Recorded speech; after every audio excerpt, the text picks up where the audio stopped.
সুদূর দক্ষিণ কোরিয়া থেকে বন্ধুর ভালোবাসা ও মায়ার টানে বাংলাদেশে এসেছেন এক কোরিয়ান নাগরিক সিম কই-ইয়ং।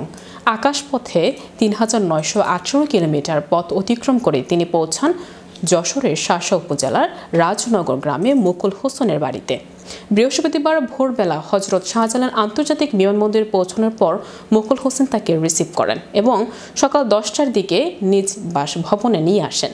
তার আগমনে স্থানীয় এলাকায় উৎসবের আমেজ ছড়িয়ে পড়ে। অনেকেই বিদেশি অতিথিকে দেখতে ভিড় জমান। এ বিষয়ে মুকুল হোসেন বলেন, আমি দীর্ঘ 12 বছর দক্ষিণ কোরিয়ার একটি প্রতিষ্ঠানে চাকরি করেছি। সেই কোম্পানির মালিক সিম কই-ইয়ং ব্যক্তিগত স্নেহ সম্পর্কের টানে বাংলাদেশে দেখা করতে এসেছেন। বাংলাদেশ সম্পর্কে অনুভূতি জানাতে গিয়ে সিম কই-ইয়ং বলেন, এখানকার মানুষ খুব ভালো, খুব মিশুক। বাংলাদেশ আমার খুব পছন্দ হয়েছে। স্থানীয়রা জানান, বিদেশি নাগরিককে নিজেদের এলাকায় দেখতে তারা অত্যন্ত আনন্দিত এবং আপ্লুত। আপনার অনুভূতিটা কেমন লাগছে?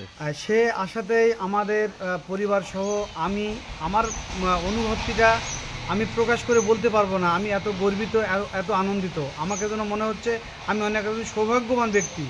একজন বিদেশি কোরিয়ান আমার বস আমার বাড়িতে এসেছে। এর জন্য আমি আমার পরিবার সহ আমার যত ফ্রেন্ড সার্কেল বন্ধুরা আছে সবাই আমরা অনেক অনেক অনেক অনেক আনন্দিত, অনেক খুশি, অনেক গর্বিত। উনি বাংলাদেশে থাকবে কতদিন? উনি বাংলাদেশে 1 সপ্তাহ জন্য এসেছে, তাতে একদিন আসতে একদিন যাইতে, আর আমার বাড়িতে তিনি 5 দিন অবস্থান করবেন।